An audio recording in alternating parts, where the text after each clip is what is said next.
I want to begin by thanking all of you for being here. And I'd like to actually begin by asking all of you a question. What do you think when you hear the words world peace? When you hear the words world peace, what comes to mind? No war. What else comes to mind when you hear world peace? Dove. What else? Having fun with a lot of different kinds of people. Oh, having fun with a lot of different kinds of people. Great answers. Any other? Justice. Any other thoughts? Economic equality. Great answers. Safety. Cooperation. Great answers. Now, what do you think most Americans think when they hear the words world peace? What do most Americans think when they hear the words world peace? They think beauty pageants, right? Beauty pageants. Have any of you seen the movie Miss Congeniality with Sandra Bullock? Well, there's a scene in the film where there's a beauty pageant. An interviewer asks the beauty pageant contestants what they want, and they all say, world peace, right? And world peace is supposed to be a joke, right? It's supposed to be naive and impossible, and it's a joke. So do you see the problem there? If you believe that world peace is naive, and it's impossible, and it's a joke, how can you ever move in that direction? If you believe that world peace is naive and impossible and a joke, then war becomes inevitable. And if war is inevitable, then why not be the best at it? If world peace is naive and world peace is a joke, and war is inevitable, then you have two options. You can be the conqueror, or you can be the conquered, right? But if we talk about whether world peace is possible, then maybe new possibilities could arise. So I can tell you what I thought about world peace when I was growing up, because I didn't grow up in the peace movement. So for a long time, I thought that world peace was a naive dream. My father served in the army for 30 years, and he fought in the Korean and Vietnam Wars. My mother lived in Japan during World War II, and she lived in Korea during the Korean War. I graduated from West Point. I served in the Army for 7 years. I was deployed to Baghdad, and I left the Army just 2 years ago as a captain. So I grew up very skeptical of this whole peace thing, very skeptical, thinking it was naive and impossible. But what if I told you that I learned at West Point and in the Army that world peace is possible? Furthermore, a simple question can help us understand whether world peace is possible or whether world peace is a naive dream. And that question is, are human beings naturally violent or naturally peaceful? If human beings are naturally violent and war is something they were supposed to do, then it would be naive to assume that world peace could ever happen. But if human beings are naturally peaceful and we have to be trained and conditioned to become violent, then world peace just might be possible. World peace just might have a chance. So please raise your hand if you think human beings are naturally violent. Only a couple people, very optimistic group. Raise your hand if you think human beings are naturally peaceful. Okay. Please raise your hand if you think human beings are naturally violent and naturally peaceful. Okay. Most hands go up on that one typically. And we'll talk about that. But it's actually very counterintuitive. It's a very counterintuitive idea. And I'll give you a couple other examples of very counterintuitive ideas. Let's say you were to go back 2,000 years and try to convince someone 2,000 years ago that the Earth goes around the sun. Would that be an easy or hard thing to do 2,000 years ago to convince somebody that the Earth goes around the sun? Would that be easy or hard? It'd be very hard. Because if the Earth goes around the sun, why don't we feel a sense of motion? Why don't we feel movement, right? And you can't tell people back then it's like being on a plane or on a train because there are no planes or trains, right? And if you're on a horse or if you're on a boat, it's bumpy. So why don't we feel motion? Why does it feel like everything is still? And when you look out at the sky, why does it look like everything is going around you? If you look up, everything's moving around me. I'm not moving around anything else. And here's another counterintuitive idea. If you were to go back 2,000 years ago and try to convince people that the Earth is round, would that be an easy or hard thing to do? It'd be a very hard thing to do. Because if the Earth is round, if the Earth is like a ball and the Earth is round, why don't the people on the bottom of the Earth fall off? Why don't the people on the sides slide off, right? If the Earth is round, why, when I walk for miles and miles and miles, why does it seem flat? So these are very counterintuitive. And another counterintuitive idea is we're not naturally violent. But if we're not naturally violent, why is there so much war? Why is there genocide? Why is there murder, right? And another counterintuitive idea, there was a question earlier during the panel. Somebody said that 68% of Americans support war, right? But we actually have to look a layer deeper than that question. When you hear a statistic like 68% of Americans support war, what that is really saying is 68% of Americans think that war makes them safe and protects their family, right? That's why you can't talk about the military budget with most people, because in their mind, war protects my family, and war protects my freedom, and war protects my way of life, and war protects my children. And war has become synonymous with security, right? And the reality, especially in the 21st century, is that war actually makes us less safe. Not only does war not make us safe, war makes us less safe. Now, if you convince people of the reality that war not only doesn't make us safe, but makes us less safe, now how many % of people are going to actually support war? If you can go through that illusion, right? And it's actually very counterintuitive, because you think that the more you project military force, the safer you are. But the more you project military force, the less safe you are. It's counterintuitive the way that Chinese finger trap is counterintuitive. The more you pull, the more stuck your fingers get. You think that if you pull hard, you'll get loose, but the more you pull, the more stuck you get. So we'll talk about all this. And I want to talk about it by asking all of you a question.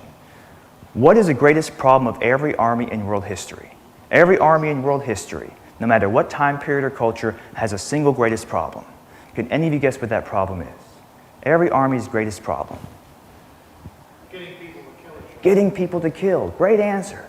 And that is a big problem. Keep in mind, armies have lots of problems. Food, supply, logistics, recruiting. The problem I'm talking about is even bigger than the opposing army. Because if you don't solve this problem, you won't have a chance to fight the army on the other side. And getting soldiers to kill is a big problem, but there's an even bigger problem than that. Anybody want to guess? Disease and sickness. People get Oh, great answer. Disease, sickness, especially in ancient war. Very big problem, especially in ancient warfare. Any other thoughts? Yes? Oh, there you go. Right there. So the greatest problem of every army in world history isn't getting soldiers to kill, although that is a very big problem. It's getting soldiers to die.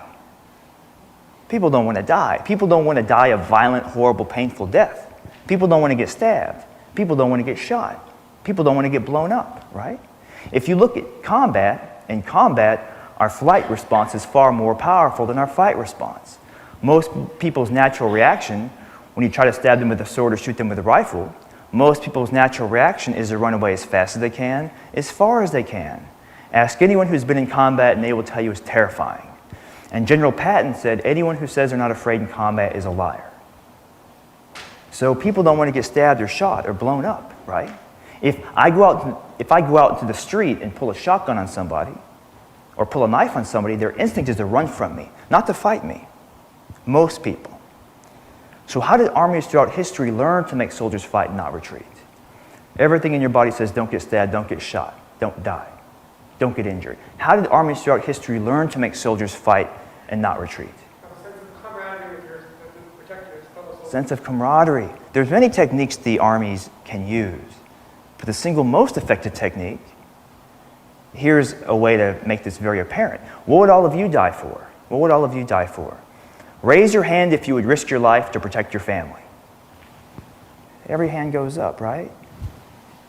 Do you ever wonder why the army has the whole band of brothers and the camaraderie and the brotherhood? It's so that people won't retreat off the battlefield. And I think Lao Tzu, a Chinese philosopher, said it best when he said, by being loving, we are capable of being brave. The Greeks realized that if soldiers believe they are fighting to protect their friends, their family, and their loved ones, they will not only fight, but they will even sacrifice their lives, because our instinct to protect our loved ones is far more powerful than our instinct for self-preservation. Think about how you would react if you saw your loved ones being attacked. Think about how you would rush to their aid and try to protect them. So I heard a story a few years ago on the radio that kind of illustrates this, okay? And it was a story about an 80-year-old woman. And the 80-year-old woman was walking down the street, and there was a loose pit bull running toward her. So what would you do if you were walking down the sidewalk and there was a loose pit bull running toward you? What would you do? You want to run, right? Your instinct isn't to fight the pit bull. That's madness, fighting a pit bull. What if there's a tree right next to you? Climb a tree, right? What if there's a house right next to you? What would you do? Go in a house, right? The instinct to flee from a pit bull is more powerful than your instinct to fight a pit bull. But this story was about an 80-year-old woman, and she was walking her little poodle. And the pit bull ran up and clamped its jaws on her poodle, and the 80-year-old woman bent down and bit the pit bull on the neck until the pit bull let go. But doesn't that behavior make sense? Think about it. Think about how the dynamic changes. If the pit bull is coming toward you, your instinct is to flee. Self-preservation. But imagine a pit bull attacking your child, your son, your daughter, your granddaughter, your grandson, your brother, your sister, your parent, your best friend. Think about that situation. The dynamic completely changes. You lose concern for personal safety, and you would grab a rock or grab a stick and go hit the pit bull over the head, even with no military training. If you see your loved one being attacked by a pit bull, the dynamic changes where you lose regard for personal safety, you go berserk, and you go and try to help your loved one, even at great risk to yourself. So armies require camaraderie and brotherhood in order to function. At West Point, I learned a famous passage from Shakespeare's Henry V, which reads, "We few, we happy few, we band of brothers, for he today that sheds his blood with me shall be my brother." West Point also taught me to treat my military unit like my family. And your military unit becomes your family. You live with these people.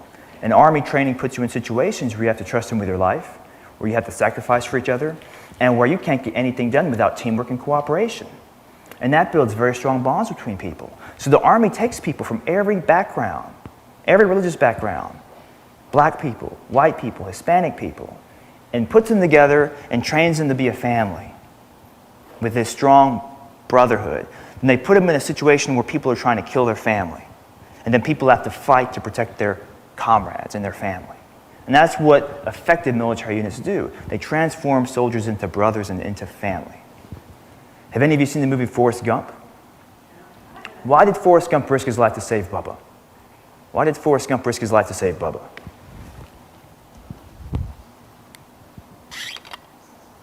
They were best friends, right?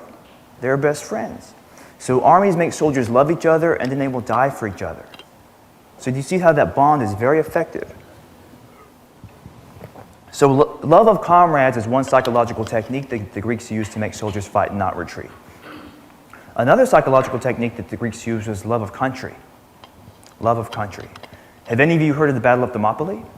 Raise your hand if you've heard of the Battle of Thermopylae. Okay. Raise your hand if you've heard of the movie 300. Okay. When I ask students that question, everyone's heard of 300. The same battle, but 300 is not that realistic. But during the Persian War, the decisive battle was not the Battle of Thermopylae, where the Spartans were defending a pass against the Persians. The decisive battle was the Battle of Salamis, where the Athenian general Themistocles had to defeat a very large Persian navy with a very small Greek navy. So imagine how frightening it is to have one person trying to kill you. Now imagine being outnumbered 3-1, 4-1, 5-1. So the Athenians were greatly outnumbered. And to inspire the courage that made their victory possible, the Athenians shouted the following battle cry: "Advance, ye sons of Greece! From oppression save your wives, save your children, save your country. This day the common cause of all demands your valor." Most people will die to protect their loved ones. I think many of you would die to protect your loved ones. So when the Athenians heard that, "Advance, ye sons of Greece, from oppression save your wives, save your children, save your country. This day the common cause of all demands your valor," they were ready to fight to the death. And I think that battle cry has been used by every government since then. Not word for word, but the essence of that battle cry. Because whenever a government wants to make a population go to war, they have to say that we're fighting to protect our freedom, or we're fighting to protect our way of life, or we're fighting to protect our friends, our family, and our loved ones. How many wars have there been in human history? How many wars have there been in human history? Too many to count, right? Maybe thousands. But do you know, in all of world history, all of military history, there has never been a single war where a national leader told his people they're fighting for money or gold or oil. Every war in history is about what? Two things: self-defense and liberating people. Even Hitler claimed self-defense, right? But if we were naturally violent, why couldn't the national leader just say, "Look, you all are naturally violent. I'm going to pay you to go kill people who are just like you"? Nobody would fight. So imagine you're a poor Roman farmer. Imagine you're a poor Roman farmer, and the Roman emperor says to you, he says, "Look, I want you to go to war. And the worst case scenario for you is you die, and your wife becomes a widow, and your children become orphans. And the best case scenario for you is you come back to your farm." He's going to say, "Are you crazy? Why am I going to go do that?" But what if the Roman emperor tells a farmer, "Look, if you don't go to war, these evil people in this faraway land are going to come kill your family and take away your farm. and take away your freedom and take away your way of life, then he's going to fight ferociously to protect his country, his people, his family, his way of life. But think about that. If human beings are naturally violent, why would the greatest problem of every army in world history be when a battle begins, how do you stop soldiers from running away? And why would governments have to manipulate our love in order to make us go to war? So another question. What does war do to the human mind? What does prolonged exposure to war do to the human brain? What does war do to the human mind? Makes it numb. What else? What else does war do to the human mind? Traumatizes it. Traumatizes the brain, right? Have all of you heard the saying, war is hell? Even the people who support war will say that war is hell. War is one of the most traumatizing things a human being can go through. War drives people insane. So if human beings are naturally violent, why would war traumatize so many people? If human beings are naturally violent, why would war drive so many people insane? There was a study done by Swank and Marchand. They were two medical doctors in World War II. One was at D-Day. And they did a study right after World War II that found that after 60 days of sustained day and night combat, 98% of soldiers become psychiatric casualties. After 60 days of sustained day and night combat, 98% of soldiers suffer psychiatric trauma. And keep in mind that 60 days of sustained day and night combat is a 20th century phenomenon. Because prior to World War I, soldiers typically took the nights off. I mean, how long was the Battle of Gettysburg? A few days, right? And prior to World War I, a battle might last 1, 2, 3, 4, 5 days. But in World War I and onward, you had situations where soldiers were trapped in combat, couldn't get out for long periods of time, day and night, bombardment, attack, threat of death, constant. And they found that after 60 days of sustained day and night combat, 98% of soldiers became psychiatric casualties. But 2% of soldiers could be exposed to war for long periods of time and kill and kill and kill and never go insane. So why is that 2% different? Why can 2% of soldiers be exposed to war for long periods of time and never go insane? And why can the other 98% not do that? What's different about that 2%? The reason why 2% of soldiers are never driven insane by war is because they were already insane before they went to war. In the study, they found that 2% is composed primarily of aggressive psychopaths. They're having a good time. But fortunately for us, they're the 2%, not the 98%. But if we're naturally violent, we would go to war and our mental health would steadily improve. You go to war, and the longer you're in war, the more your mental health improves. And if you're away from war for too long, then you start going insane. If we were naturally violent, if that was such a yearning desire of human nature to kill other human beings. And think about the military. Think about why the military rotates people in and out of combat. They do a year deployed, they come back, go back, back and forth. Because the Army found that if you leave people there year after year after year, their minds start to fall apart. That's why we don't leave people there indefinitely. That's why we have combat rotations. And we let people go back on leave during the combat tour to compensate for that. And there's a really good book called On Combat, written by Lieutenant Colonel Dave Grossman. Lieutenant Colonel Dave Grossman trains FBI, Special Forces, Marines, Army, police, every branch of service, and civilian law enforcement. And he says in On Combat, he says the first thing you have to know about combat is that combat is an environment that is toxic to the human brain. Combat is an environment that is toxic to the human brain, and you have to train people to function in combat. You have to train people. That's why you have military training. That's why you have police training. That's why you have martial arts training. You have to train the mind to function in that very severe, frightening life and death situation where the mind can function somewhat reasonably.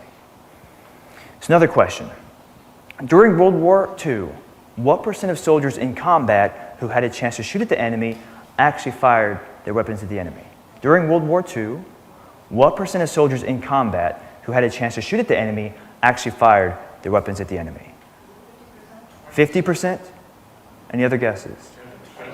It was about 20s? It was about 15%. About 15%. A lot lower than what most people think.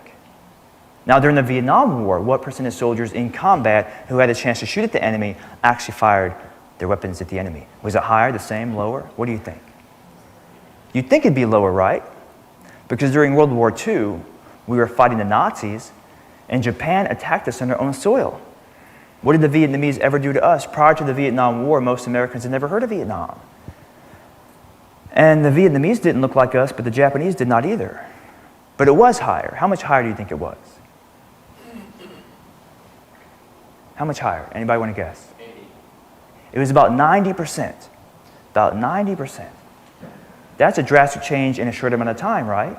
During World War II, about 15% of soldiers in combat who had a chance to shoot at the enemy fired the weapons at the enemy. During the Korean War, it was about 55%. During the Vietnam War, it was about 90%. Today, it's nearly 100%. So what happened? What happened to cause that drastic change in such a short amount of time? How come it went from 15% to 90% in such a short amount of time? Just a few decades. Training. The training change, exactly. The key term is training. And what happened was the Army got better at training people how to kill. The key term is training people how to kill. Killing is not nearly as easy as Hollywood makes us think. Most people have a very difficult time killing another human being, and armies must expend enormous effort in order to train people how to kill. And this problem goes back way before World War II. During the Civil War, soldiers spent 95% of their time loading their rifles and 5% of their time aiming and firing their rifles. So you would think that if thousands of rifles had been recovered from soldiers killed in combat during the Civil War, then most of them would not be loaded. But after the Battle of Gettysburg, they recovered about 27,000 rifles. 24,000 of the rifles, 90%, were loaded. 12,000 of the rifles had more than one bullet loaded in the barrel. 6,000 of the rifles had 3 to 10 bullets loaded in the barrel. And one of the rifles had 23 bullets loaded in the barrel. So do you see what was happening? Soldiers were loading their rifles over and over again, so it would look like they were doing something, but they weren't firing. So what is it about military training that makes people such effective killers? What is it about military training? There's many different training techniques the military uses. But which specific technique is so extremely effective? Dehumanizing? Anybody else want to guess? Behavioral training?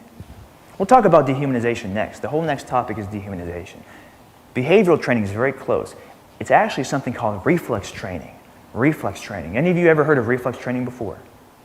Reflex training. Repetition. So I'll explain to you how reflex training works. I'll explain how it actually works. Let's say I go out into the street and I try to punch some random person, and the person has no martial arts or boxing training at all. What are 99% of people going to do if you try to punch them in the face? They're going to flinch, right? They're going to close their eyes, flinch, protect their face. Close their eyes, flinch, protect their face. That's a natural reaction, your natural instinct, and it's a very smart reaction because your face is very vulnerable. Your eyes are very vulnerable. Flinch, close your eyes, protect your face. That is the natural reaction, right? Now, let's say that every day I hit a punching bag for 3 hours. Every day I hit a punching bag for 3 hours. And I do that every day for a year. Every day, hit a punching bag for 3 hours, do that every day for a year. Now what will I do if someone tries to hit me? I'm not going to hit him back, I'm going to flinch. Because the punching bag doesn't hit me back. Right? The punching bag never tries to hit me back. I can hit a lot harder. I can punch a lot harder. But my reflex is still the old instinct, which is flinch, because the punching bag never hits me back. Now, rather than hitting a punching bag for 3 hours a day every day, what if every day for 3 hours I have a martial arts training partner, and I have the martial arts training partner simulate punching me, and every time he simulates punching me, I evade and I counterattack. He simulates punching me, I evade and I counterattack over and over again, 3 hours a day, every day for a year. And then we do sparring, where we actually punch and kick, we have pads on, realistic training. Now what will I do if someone tries to hit me?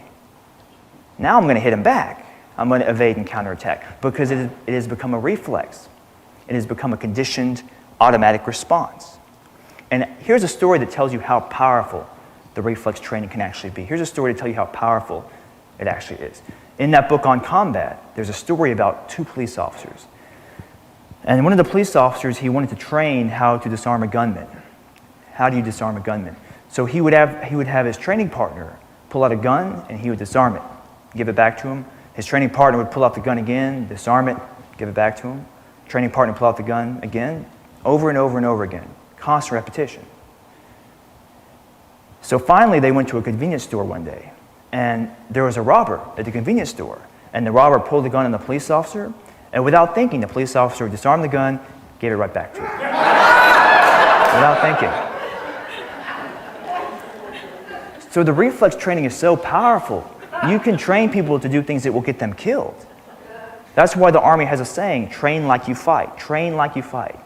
Because whatever you train people to do in that training situation, when you're in that severe life and death situation, your brain can't think. You're in a severe life and death situation, your brain can't think, and you're going to go back to your training. So the reflex training is so powerful, you can train people to do things that will actually get them killed. But think about that.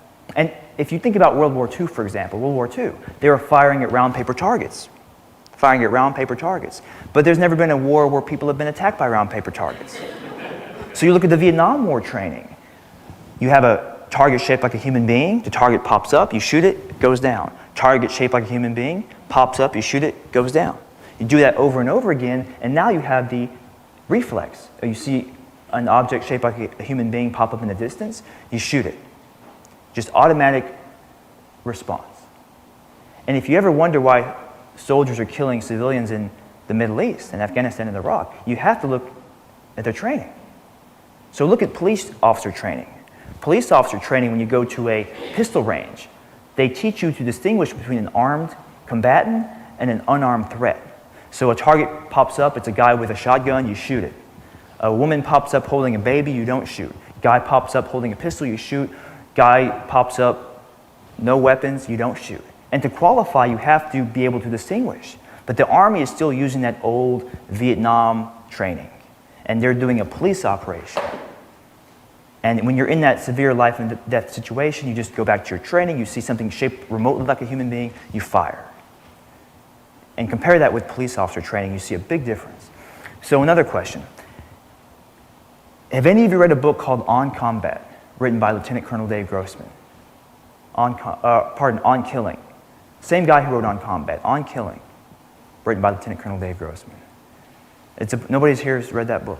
That book should be required reading for peace studies. You can learn so much about peace from that book. It's a book all about killing. It's a book all about killing human beings. And it's one of the most uplifting books you will ever read because it shows that killing is a learned behavior. Lieutenant Colonel Dave Grossman was a West Point psychology professor and Army Ranger, and he wrote a book called On Killing, the Psychological Cost of Learning to Kill in War and Society. I'll say the subtitle one more time. The Psychological Cost of Learning to Kill in War and Society. That book is required reading in classes at West Point, it's required reading at the FBI Academy, and it's on the Marine Corps Commandant's required reading list. On Killing is also required reading in peace studies programs at Berkeley and in Quaker and Mennonite colleges.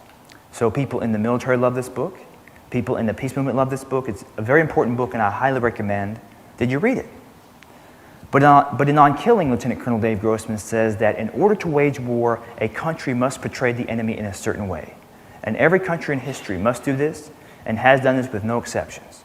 Can any of you guess what that way is? How must a country portray an opposing group of people in order to wage war against them? Less than human. You must dehumanize them, right? You must take away their humanity. How many wars have there been in human history again? Thousands? Too many to count? Do you know in all of world history, all of military history, there has never been a single war, not one war, that has not involved dehumanization? Out of all the wars, not one war where both sides saw the other side as human, right? And he says other animal species have a natural aversion to killing their own species as well. For example, a rattlesnake. A rattlesnake will bite every other animal with its lethal fangs. But when rattlesnakes fight each other, what do? They wrestle. They don't bite each other. When king cobra fight other animals, they bite them. And king cobra actually eat other snakes. But when king cobra fight king cobra, what do? They wrestle. They don't bite each other. Look at buffalo, look at bulls, look at animals with horns, deer. When they fight other animals, they try to gore the animal from the side. They try to attack the flank or the abdomen. So, for example, an African buffalo, when it fights a lion, it'll try to attack the animal from the side. But when African buffalo fight each other, they fight head to head, the least lethal form of combat. If you look at hyena, leopards, lions, wolves, bears, most predators, when they fight other animal species, they tend to go for strangulation bites and abdominal bites. When they fight their own species, they tend not to go for strangulation and abdominal bites. If you want to kill an animal, you bite the abdomen or you bite the neck. But if you look at a dog or a wolf, when a dog or a wolf shows submission, they roll over on their back and they show their belly. And the other animal instinctively knows not to attack it. Or if you look at two bears who are fighting, the way they know the fight has ended is one bear will turn his back, signaling to the other bear, the fight's over, I give up. The other bear knows it is won, the fight stops. Now, why is that? Why do African buffalo attack lion by trying to gut the animal from the side? And why, when African buffalo fight each other, why do they fight head to head, the least lethal form of combat? Why is that? Preservation of the species, exactly. Preservation of a species. African buffalo spend 99% of their time around what animal? African buffalo. If they fought each other the way they fought lion, they'd all go extinct. And human beings spend most of their time around what animal? Human beings. So doesn't it make sense that we might have this natural aversion to killing our own species? Doesn't it make sense that we might have some sort of natural aversion? And that killing might be a learned behavior? But what evidence do we have? What evidence do we have? The evidence we have is all military history. All military history supports this. Remember what I just said. Every war in history has required dehumanization. If we didn't have a natural aversion to killing other human beings, why would every war in history require dehumanization? Why would national leaders tell people, look, these people are just like you, and you're going to go make widows and orphans out of people who are just like you? And this is done, this dehumanization process is done through what Lieutenant Colonel Dave Grossman calls distance. And he talks about three kinds of distance. Three kinds of distance. The first form of distance is psychological distance. Psychological distance means portraying people as subhuman. And this is often done through a derogatory name calling. And in On Killing, Lieutenant Colonel Dave Grossman talks about how our own country has used derogatory name calling in war to portray people as subhuman. So what do we call the Germans when we fought them? Krauts, right? What do we call the Japanese when we fought them? Japs. And keep in mind there's multiple racial slurs for every ethnic group. I'm half Korean, a quarter white, and a quarter black. And I grew up in Alabama, so I've heard a lot of them. And what do we call the Vietnamese when we fought them? Gooks, right? And what do we call people that were fighting in the Middle East now? What do you always hear in the media? What do you hear in the media? You hear the word terrorist, right? And the word terrorist has a racial connotation to it. Because when the guy killed those people in Norway, the media in America didn't call him a terrorist, right? He's a gunman. Or when the guy shot the congresswoman in America, he wasn't a terrorist, right? But if a Muslim shoots a bunch of people, he's a terrorist. If a Muslim's fighting in his own country against the U.S., he's a terrorist, or he's an insurgent, right? And this goes way back. This goes way back. What did the ancient Greeks call all non-Greeks? What did the ancient Greeks call all non-Greeks? Barbarians, exactly, barbarians. Any of you know where that word barbarian came from? The original origin of that, the origin of that term, barbarian. It was a way of making fun of how people talked. The Greeks believed that if you weren't speaking Greek, then when you talked, it sounded like you were saying bar, bar, bar, bar, bar. So they called those people barbarians. So making fun of how people talk and saying that they're making animal noises is a subtle way to dehumanize them. A more overt way can be seen during the Rwandan genocide. Have any of you seen the movie Hotel Rwanda? What do they call the people being massacred in Rwanda? Cockroaches. They call them cockroaches. So do you see how it's easier to kill people if you see them as barbarians or terrorists or cockroaches or Japs than if you see them as people who are like you or you're like your family? And what is the most infamous dehumanization word in history? The most infamous dehumanization word.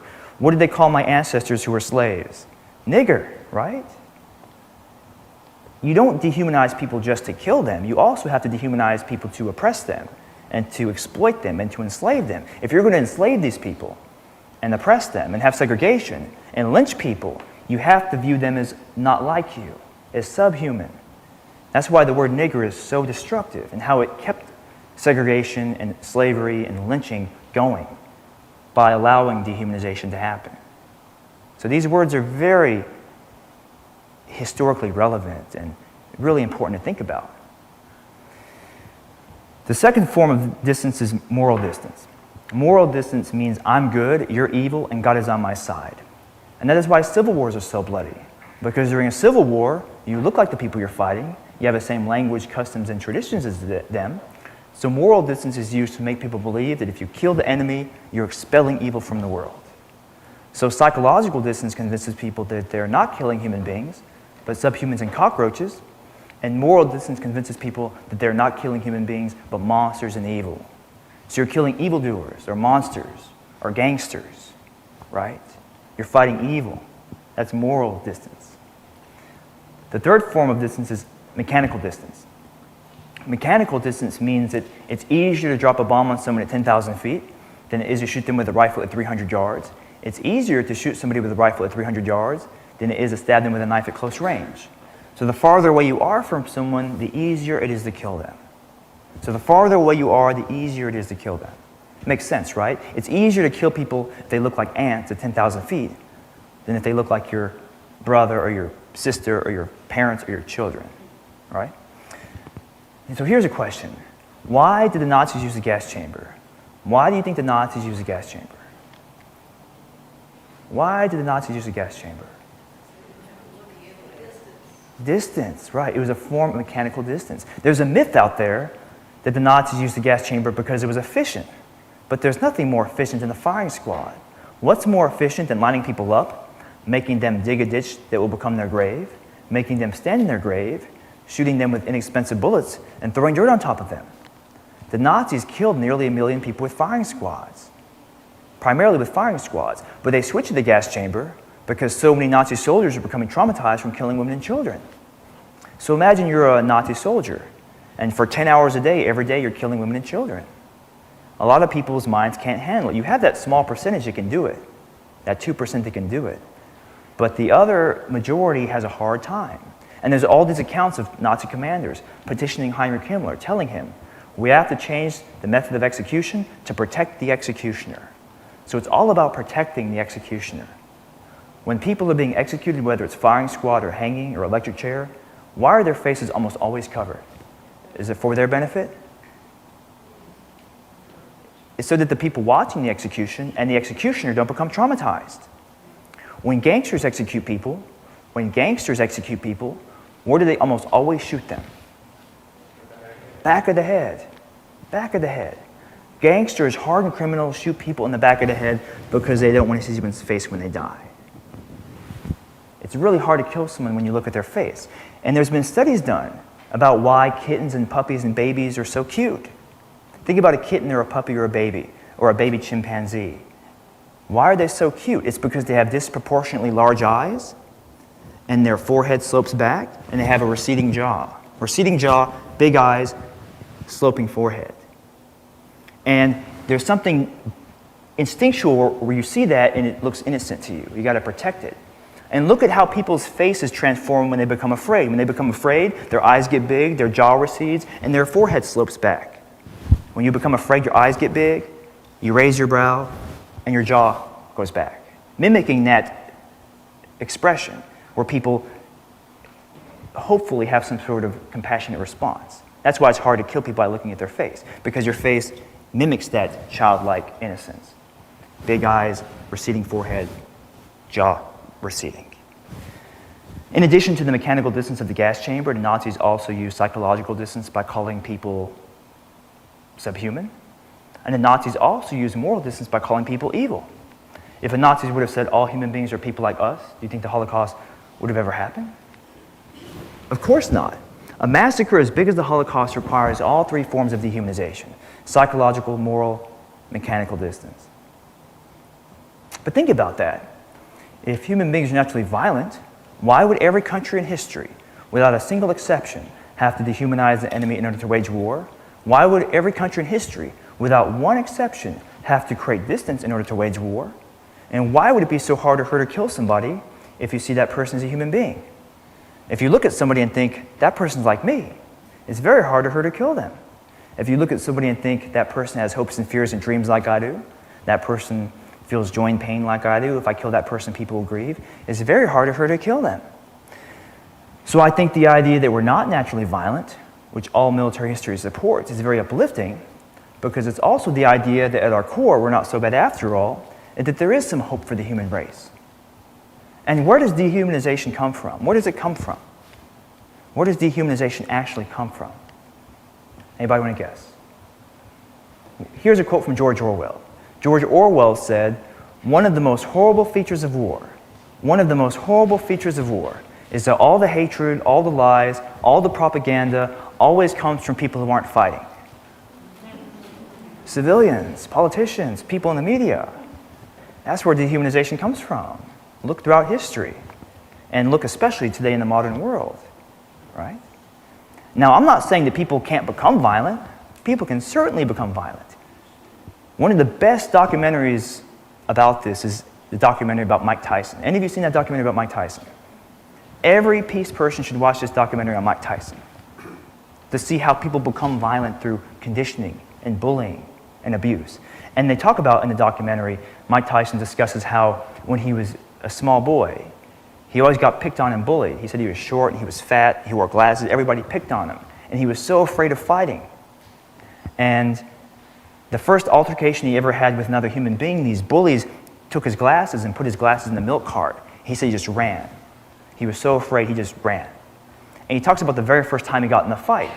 The very first time he got in the fight, he used to raise these pigeons. And one day these bullies found his pigeons. And they took one of his pigeons. And Mike Tyson was a little kid and said, "Give me my bird back." And the bully broke the bird's neck and threw it at him. And Mike Tyson just went berserk and beat the bigger kid up. Look at the violent criminal population. The vast majority of people in the violent criminal population were abused growing up. If you beat a dog becomes vicious.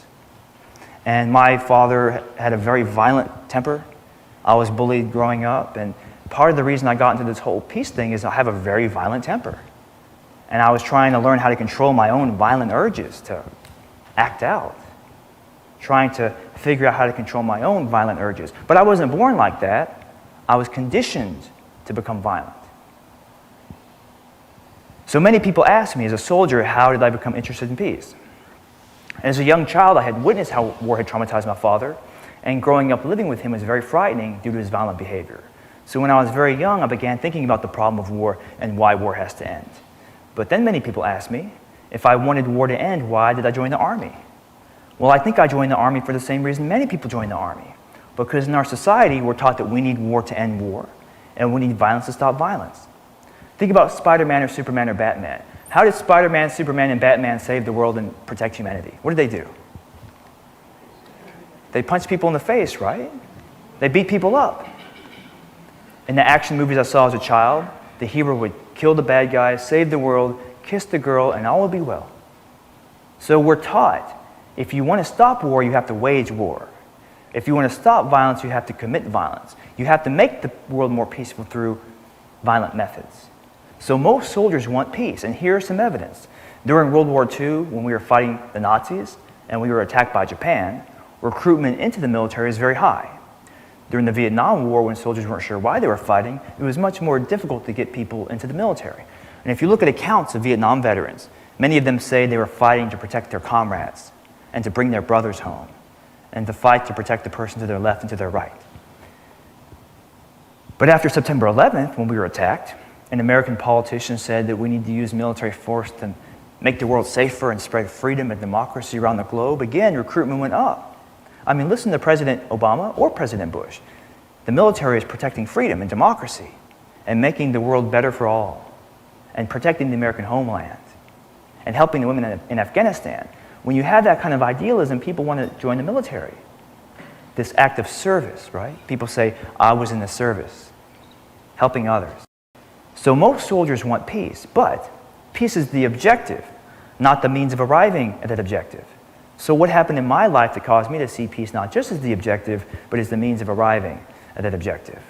What was the transformational process that caused that to happen? Well, during my time at West Point and in the Army, I learned several things that changed my life, and I'll share a few of those things today. The first thing I learned that changed my life was West Point taught me that in the 21st century, the nature of war is drastically changing. And it's changing in a way that many people don't realize. So how is the nature of war drastically changing in the 21st century?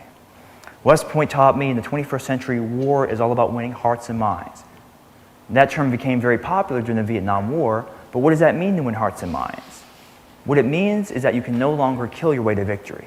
You can no longer kill your way to victory. So 1,000 years ago, you kill enough people, you win the war. 500 years ago, you kill enough people, you win the war. But now you kill too many people and you lose. You kill civilians, for example. And now more people around the world want to fight you. So technology forces war to evolve. After the rifle was invented, swords were no longer used. After the machine gun was invented, people no longer fought lined up in rows. After the tank was invented and mass-produced, the trenches from World War I went away. So what new technological innovation has forced war to evolve again? What new technological innovation has forced war to evolve more than the invention of the rifle or the machine gun or the tank? Nuclear arms. Keep in mind, nuclear arms, they haven't been used in war since World War II, and you can't really use them in war without total annihilation. Drones. Drones, that's a good answer. Keep in mind that we have had airplanes for a while, even though these are unmanned. But this is even more dramatic. This change is bigger than the machine gun in terms of how it's created a paradigm shift in strategic operations. Paradigm shift. The computer, the internet, the camera, YouTube, Facebook, mass media, CNN, television, international newspapers. Mass media has dramatically changed warfare. If Abu Ghraib would have happened 500 years ago, would anybody know about it?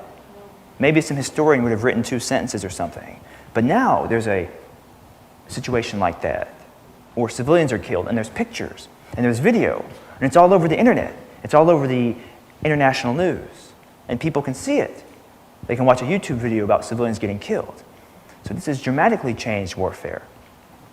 And West Point taught me that in the 21st century, wars are fought on CNN, Fox News, Al Jazeera, and the internet as much as they're fought in the battlefield. And if you're seen as unjust, and images of your injustice are shown to people around the world, you'll create new enemies around the world far faster than you can kill them. And if you do not win the hearts and minds of the people, you will strengthen their determination to fight you 10-fold, 100-fold, 1,000-fold. So I was watching 60 Minutes, and a Marine colonel in Afghanistan said, if you kill 1,000 Taliban and 2 civilians, it's a loss. Why did that Marine colonel in Afghanistan say, if you kill 1,000 Taliban and 2 civilians, it's a loss? Why did he say that? What will happen if you kill 2 civilians? You'll create many more people who want to fight you, right? You'll turn the local population against you.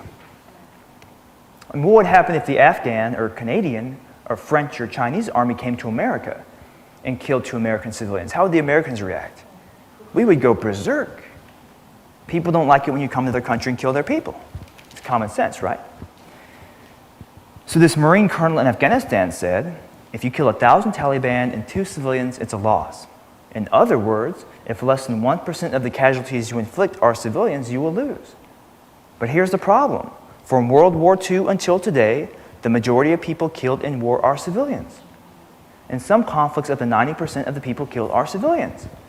So do you see why war is becoming so obsolete? It's a method of conflict resolution where the majority of people you kill are civilians. Even if you try not to kill civilians, just the nature of war, the chaos of war, the confusion of war, the fog of war, you end up killing civilians. There were thousands of American soldiers in Vietnam who were killed by their own comrades, just from the confusion and chaos and fog of war. Friendly fire. So how do you win hearts and minds? How do you win hearts and minds? Well, the first thing you have to do is you have to admit the fact that people have hearts and minds, right?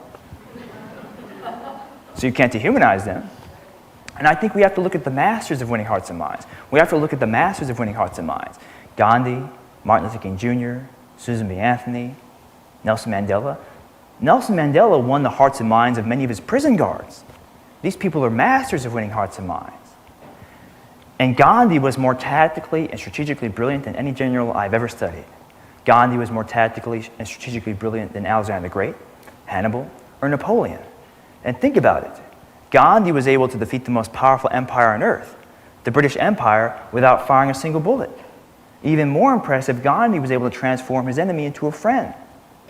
I think if Sun Tzu, who wrote The Art of War, would have been alive and able to witness Gandhi, he would have been in awe because Gandhi thought tactically and strategically. Gandhi had been a soldier in the army and had served in the Boer and Zulu wars, and Gandhi used militaristic language. He called his methods the most powerful weapon, and he called his supporters an army of peace. There's a good quote from Sun Tzu, who wrote The Art of War. He said, "Winning 100 victories and 100 battles is not the pinnacle of excellence. Defeating your opponent without bloodshed is the pinnacle of excellence." Second thing I learned that changed my life is this idea of waging peace. Waging peace. Waging peace. What does that term mean, waging peace? What does that mean, waging peace? What does it sound like? It's active. It's active. It's not passive.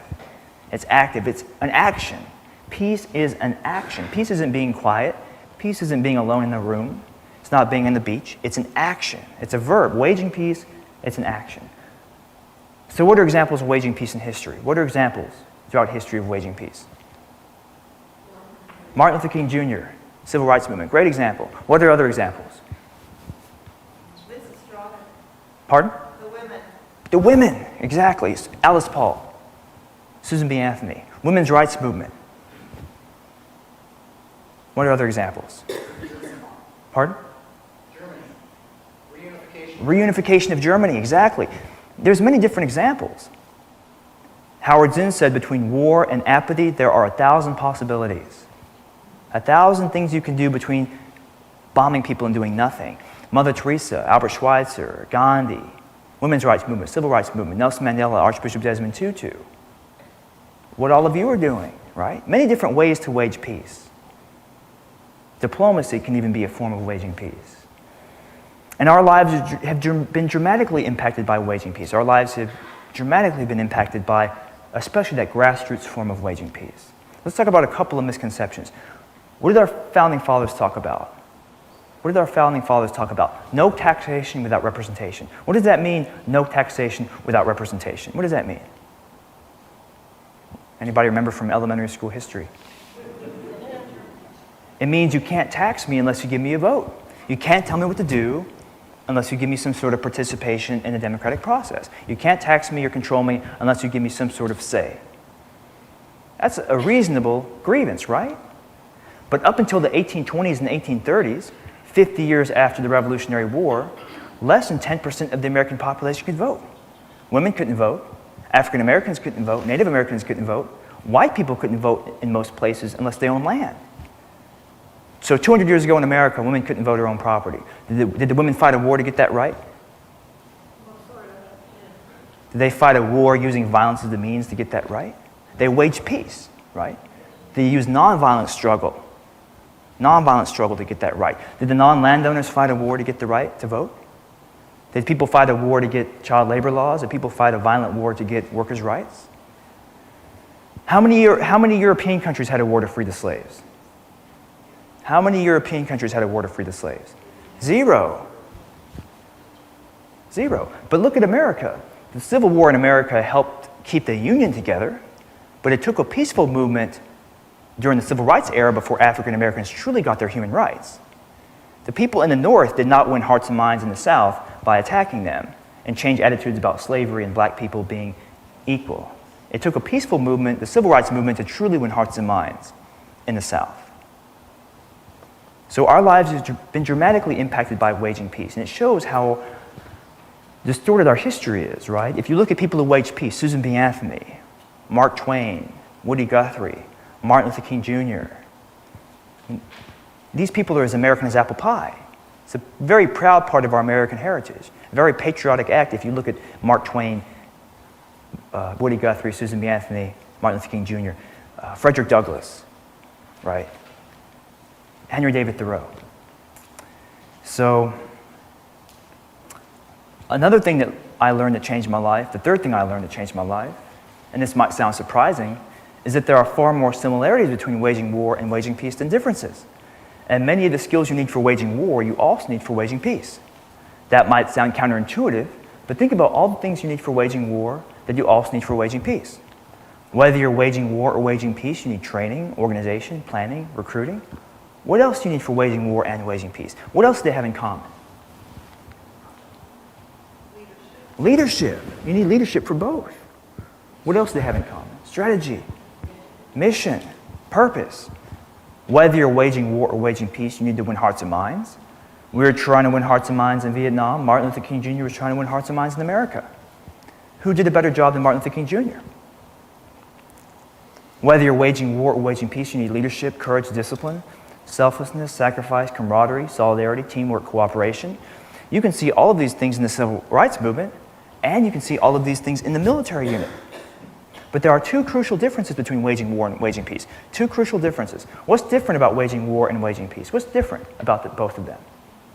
Violence is the means, right? Violence is the means. When waging war, you're trying to transform a human being into a corpse. When waging peace, you're trying to transform a human being into a friend. That's a big difference, right?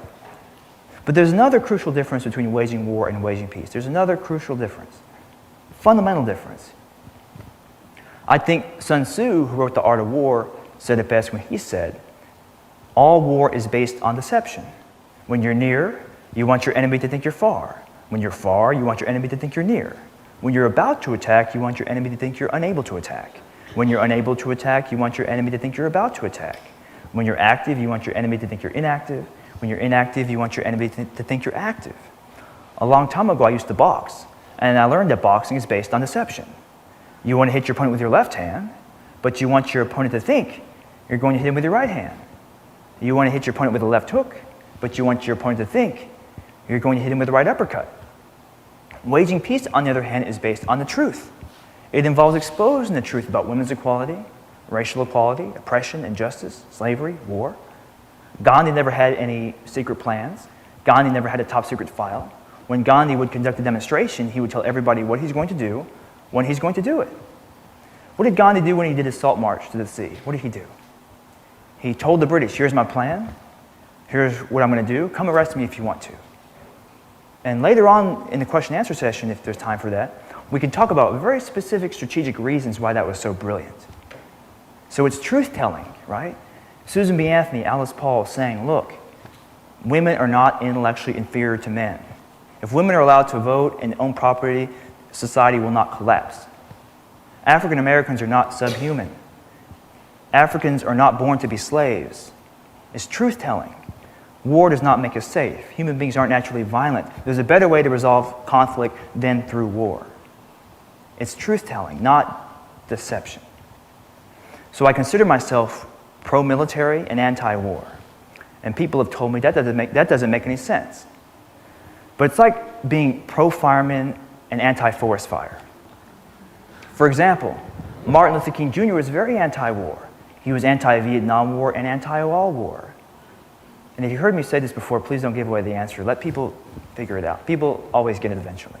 But Martin Luther King Jr. was anti-Vietnam War and anti-all war. But did you know that one of the few television shows that Martin Luther King Jr. would let his children watch was a television show that glorified the military? A television show that he himself liked. A television show that portrays people in the military with exceptional noble qualities. Can any of you guess what the television show was? MASH is a good guess. MASH is a great guess. MASH, by the way, is the Dalai Lama's favorite television show. But the show I am talking about is the most famous television show ever made. More famous than Seinfeld, more famous than The Simpsons. When the Dalai Lama first came to America, all of his monks wanted to go see the set of this show. Here's a story you'll get it after I tell this story. So there was an actress in the show, female actress, and she was at a party. And someone said to her, one of your fans wants to talk to you. And she turned around, and the fan was Martin Luther King Jr. And he goes, I just want to tell you how much I love your show. My kids love your show. I just want to commend you on such a great television series. And she said, actually, I'm going to lead the show after the season. And he said, you can't do that. You can't lead that show. It's too important. You can't lead that show. It's too important. And all the characters are in the military. They all have military rank. It's a black female actress. Star Trek. Star Trek. Remember, do you ever think about why it's Captain Kirk, Captain Picard? They have the military protocol, right? It's the Navy in the future. Star Trek is a show about the military. They use military rank, military protocol, and Starfleet Academy is based on West Point even having the same rank insignia and honor code as West Point. But in the future, there's no war, poverty, or hunger on Earth. So the military's mission has changed from war to disaster relief, humanitarian aid, and exploration. And that's already happening to some extent in the world today. For example, the New Zealand Army is no longer focused on waging war. The New Zealand Army performs missions of peace, humanitarian aid, disaster relief, and it protects whales from poachers. And think of what the U.S. Army could do if its mission changed from war to disaster relief. The U.S. Army is the only organization in the world that can deploy tens of thousands of physically fit, mentally tough, well-trained people to any spot in the globe in a matter of days. Imagine U.S. soldiers being used for earthquake relief, tsunami relief, natural disaster relief, fighting famine, fighting hunger. Wouldn't that be a good way to win hearts and minds around the world? In 2009, the U.S. military performed 154 humanitarian aid missions in 61 countries. So what's the problem? Why are people still angry at us? We're also killing people, right? The military right now is half Peace Corps, half killing machine. And people don't like it when you kill their people. Remember what that Marine colonel in Afghanistan said, you killed 1,000 Taliban, 2 civilians. It's a loss. So imagine if around the world the U.S. had this reputation. Imagine if around the world the U.S. had this reputation. A natural disaster happens, the Americans come, they help, they leave. Leaving part's important. How would we feel if a foreign country put a military base in America? How would the Americans react? We would go berserk if someone tried to put a military base in our country, right? And if the purpose of the American military is to protect the American people, if that is its purpose, the best way to protect the American people is to help people around the world. And the military is already recognizing that. But it's still stuck in many ways in that 20th century mentality, and we have to keep moving into the 21st century. And with terrorism, you deal with it with law enforcement. Terrorism is a law enforcement problem. For example, Al-Qaeda is more like the mafia than they are like the Soviet Union. They're a transnational criminal network. 15 of the 19 hijackers from Saudi Arabia. They plan the attacks from Germany. You can plan a terrorist attack from Alabama, San Francisco, anywhere. You can't defeat terrorism by occupying a country. But how did we catch the Unabomber, who was a terrorist? How did we catch Timothy McVeigh? How did we catch Jeffrey Dahmer and John Wayne Gacy? How did we catch those Nazis who fled from Europe after World War II? It's a police action. The military is not trained to go after a criminal network. So I met a guy from Pakistan after I gave a talk in Washington. I met a guy from Pakistan. He said, there's something I never understood until after I heard your talk. He said, the American people, he said, I always saw the American people as being the most wonderful, friendliest, most generous, optimistic people in the world. The Americans are so generous, so friendly, so kind, so optimistic, but their government is so terrible. He goes, I never understood this contradiction. How can the American people be so wonderful and generous and kind and optimistic? And how can their government support dictatorships and wage wars and overthrow democratic regimes? And he goes, I finally figured out the contradiction. He said, I finally figured out how the American people can be so wonderful and their politicians can be so terrible. He said, the American people don't know what their government's doing around the world. They don't know what the politicians are doing, what they're really doing. Now, would soldiers like that if their mission changed from war to disaster relief? Would soldiers like that? I think 98% of them would. 2% might not. But here's a quote from General MacArthur. If you ever wonder whether soldiers would like that kind of mission, remember this quote from General MacArthur. General MacArthur said, the soldier above all other people prays for peace, for he must suffer and bear the deepest wounds and scars of war. The soldier above all other people prays for peace, for he must suffer and bear the deepest wounds and scars of war. So this is a more effective security paradigm we're talking about here. More effective in terms of safety, and we can talk a lot more about this. It's a lot of nuance to it. But we have to offer solutions. We can't just tell people don't support war. We have to offer a new paradigm that makes the old paradigm look obsolete. We have to offer better alternatives to people for providing security, spreading freedom, spreading democracy. The last thing I learned that I'll talk about today that changed my life is that war is not inevitable and that world peace is possible. General Omar Bradley, a West Point graduate and one of the last 5-star generals, said, "It is easy for us who are living to honor the sacrifices of those who were dead. Because it helps us to relieve the guilt we should feel in their presence. Wars can be prevented just as surely as they're provoked, and therefore we who fail to prevent wars share in guilt for the dead. So General Omar Bradley said, wars can be prevented just as surely as they are provoked, and therefore we who fail to prevent wars share in guilt for the dead. There's so much we can do to prevent wars and make a difference. And look at what has happened because people did something and made a difference. 200 years ago in America, anyone who was not a white male landowner was oppressed. If you were African American, Asian, Hispanic, female, even if you were white but you did not own land, you were oppressed. 200 years ago in America, women couldn't vote their own property. But look at how far we've come because of the women's rights, civil rights, and workers' rights movements.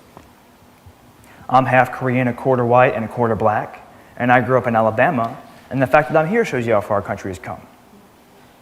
And if you look globally, 500 years ago, things such as democracy, the right to vote, freedom of speech, freedom of religion, freedom of the press, women's and civil rights virtually did not exist anywhere on the planet.